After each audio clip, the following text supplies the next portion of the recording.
Welcome back, my most capable learners.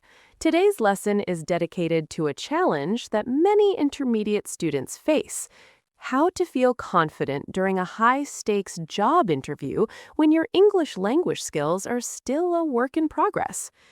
Imagine you are sitting in a sleek office of a global corporation, eyeing a position that could change your life. You are a brilliant specialist, but your grammar isn't perfect. Don't panic.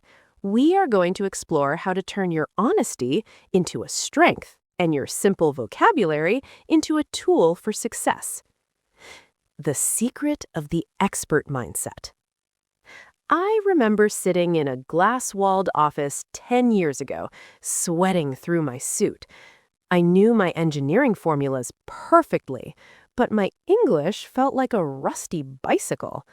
My mentor told me something I will never forget. They aren't hiring a dictionary, they're hiring a problem solver. The first rule is to embrace simplicity.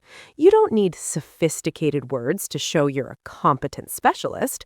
In fact, clear and direct communication is a highly valued trait in international business. If you try to use complex words you haven't mastered, you might stumble. Instead, use the Lego method. Build strong ideas using simple, solid blocks. One of the biggest mistakes learners make is trying to hide their level. This creates tension. If you're nervous about your English, address it early, but with a positive twist. Imagine the interviewer asks, "Your resume is impressive, but how do you feel about working in an all-English environment?" Don't look at the floor. Look them in the eye and say, "To be honest, my English is a work in progress. I speak simply, but I speak clearly. I focus on results. In my previous job, I solved complex problems using the same vocabulary I am using now. I am a fast learner, and I am already taking classes to reach the next level." By saying this, you show integrity. You aren't lying, and you are demonstrating a growth mindset, a quality large corporations love. In the middle of the interview, the topic will shift to your expertise. This is your time to shine. Use the action-result formula. Since you are a specialist, you know the technical terms. These are often the same in many languages. Instead of, "I was responsible for the implementation of various structural changes," say, "I changed the system. It saved the company money. Here is how I did it." When you talk about your work, your passion will overcome your linguistic gaps. If you forget a word, don't say, "I don't know." Say, "I'm looking for the word. Yes, I mean efficiency." This shows you stay calm under pressure.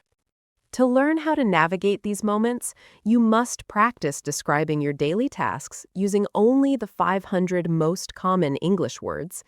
If you can explain a complex budget or a software bug simply, you are actually a better communicator than someone who uses jargon to hide a lack of knowledge.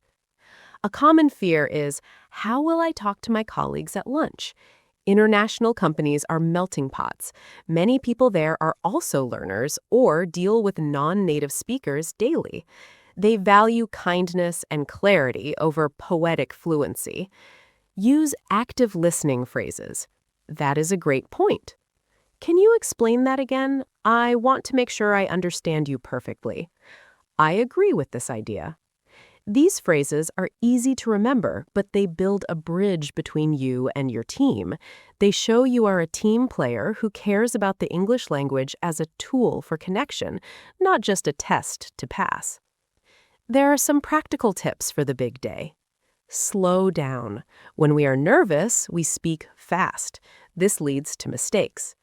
Speak at 70% of your normal speed. It makes you sound more thoughtful and gives your brain time to find the right words.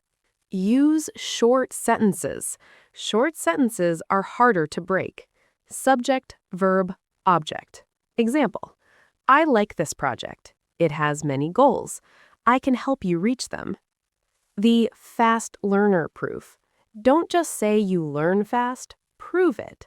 Mention a hobby or a professional tool you mastered recently. Last year, I learned a new coding language in 2 months. I'm applying that same energy to my English. Remember, the recruiter wants to hire you, your brain, your experience, and your personality. Your current level of English is just a temporary bridge. As long as you can explain your ideas and you show a willingness to improve, you are a top-tier candidate.